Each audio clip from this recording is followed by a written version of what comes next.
Hello students, this is your course on digital marketing basics. In this video on devising digital marketing strategy, we are going to discuss the next step in strategy development, which is market research and gap analysis.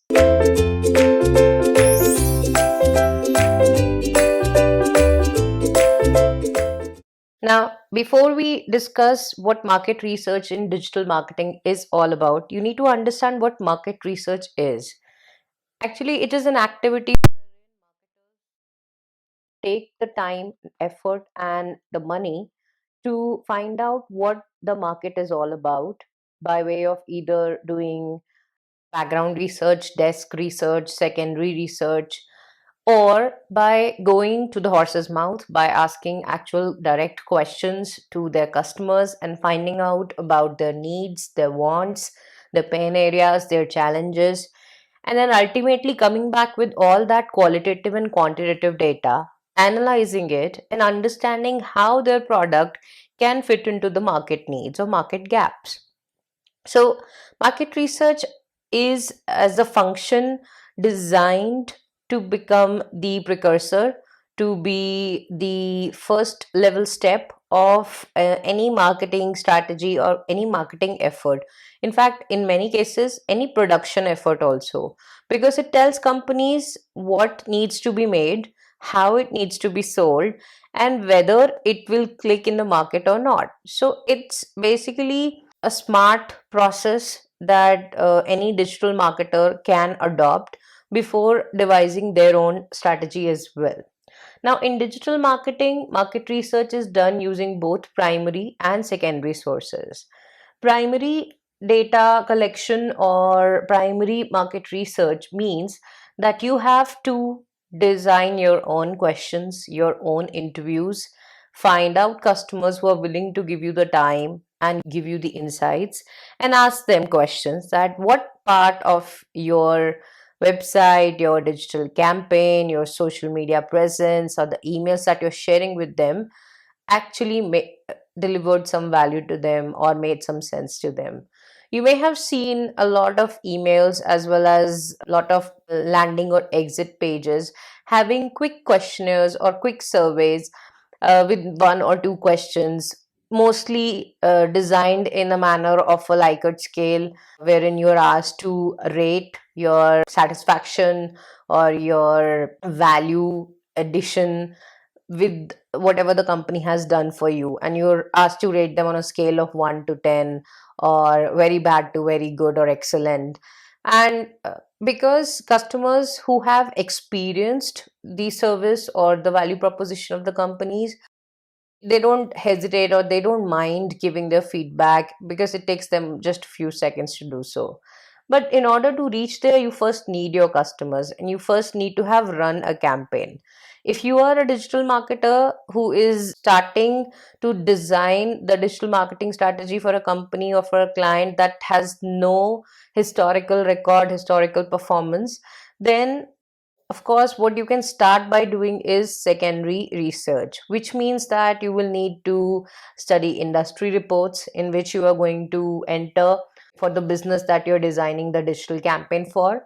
Then you can access public domain data, which could be published on government sites or industry forums, or could be accessible from the minutes of several important webinars, conventions that are happening in the industry. You can also visit the competitors' sites and the social media platforms to understand what your competitors are doing, what they're not doing, and how your customers are receiving value from them, or what is lacking, what is missing, and what is trending. This kind of secondary data research is actually the beginning phase of any strategy development. And the focus of this market research activity remains on three major understandings. Firstly, what customer needs are. Secondly, are there any market entry opportunities which can be capitalized upon by you? Is there a gap that exists in the market which your competitors have not yet realized and your customers are feeling severely? And if so, why your competitors have not acted upon it, and should you be acting upon it? Should you be designing a campaign? Should you be designing?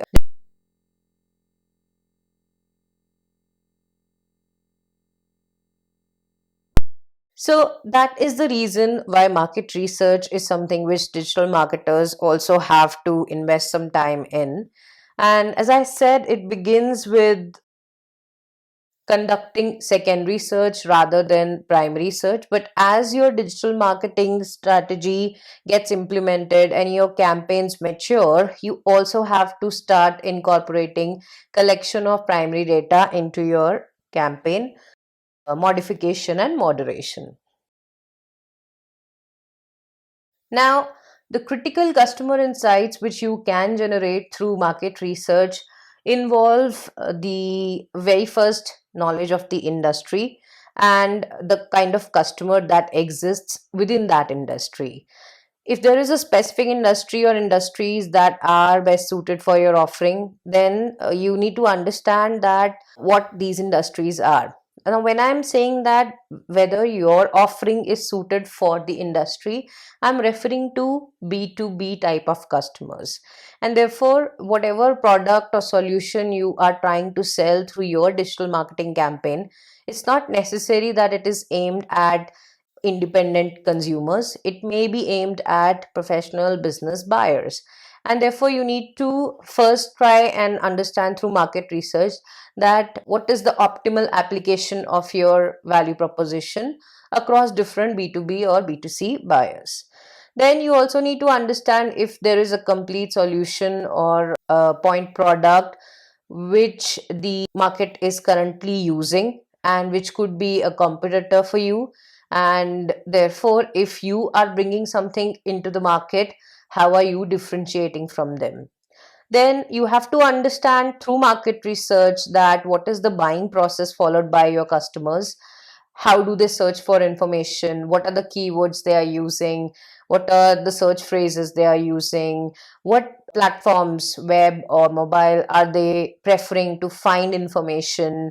Do they like to make the purchase using a website or using an application?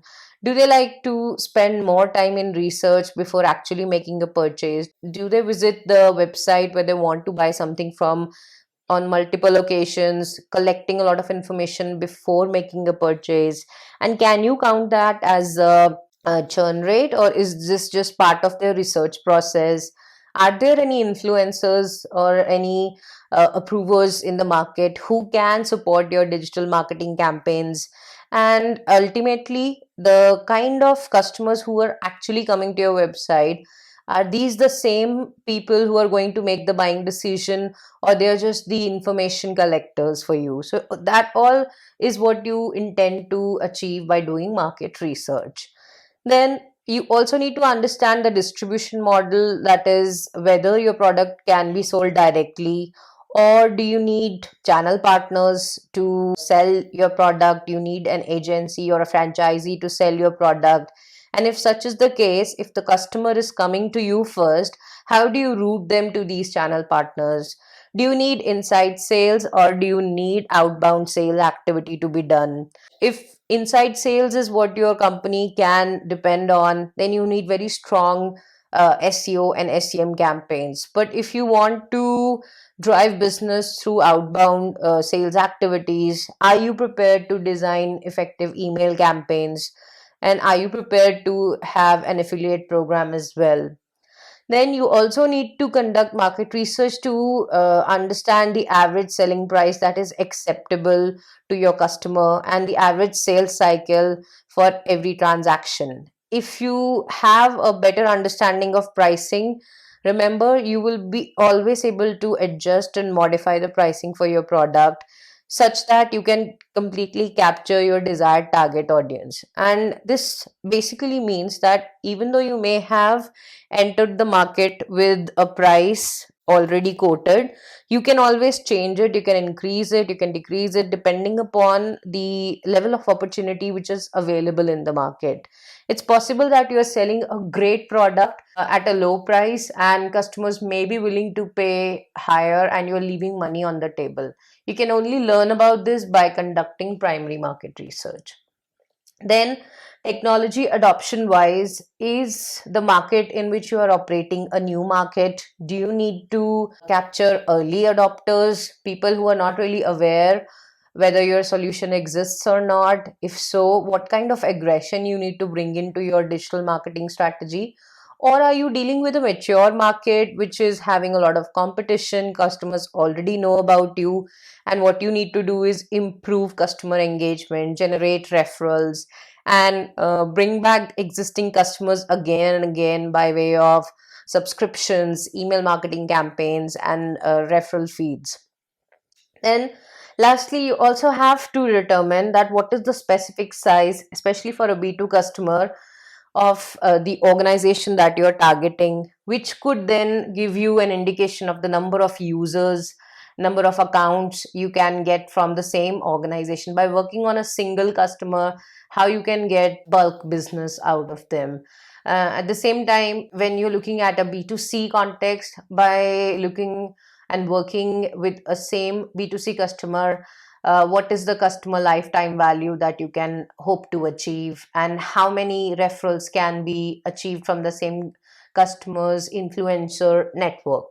So all these things you have to capture through market research. And even though you don't ask these things as direct questions, indirect collection of information is supposed to lead to formation of such insights, so that on the basis of this you can then choose what digital marketing channels to be used, how much budget to be allocated, what KPIs to be tracked regularly to achieve the business goals. Then, when you are doing market research, you will come across data that will make you very acutely aware of gaps that are existing in your current digital marketing strategy, if there is any, or current marketing strategy, if there is none.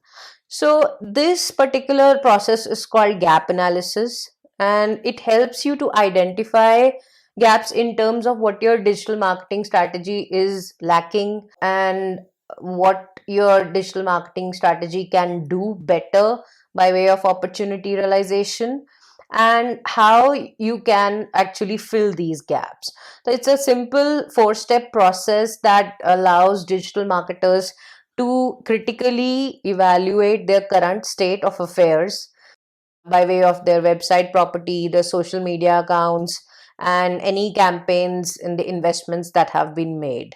Then the next step is, from a digital marketer point of view, is identifying where they want to reach. So it could be in terms of traffic. Let's say your website currently has 100,000 users, you want to reach 1 million users. So the gap is that right now where you are, you need 900,000 more users to reach where you want to be. And the gap is that the traffic is low.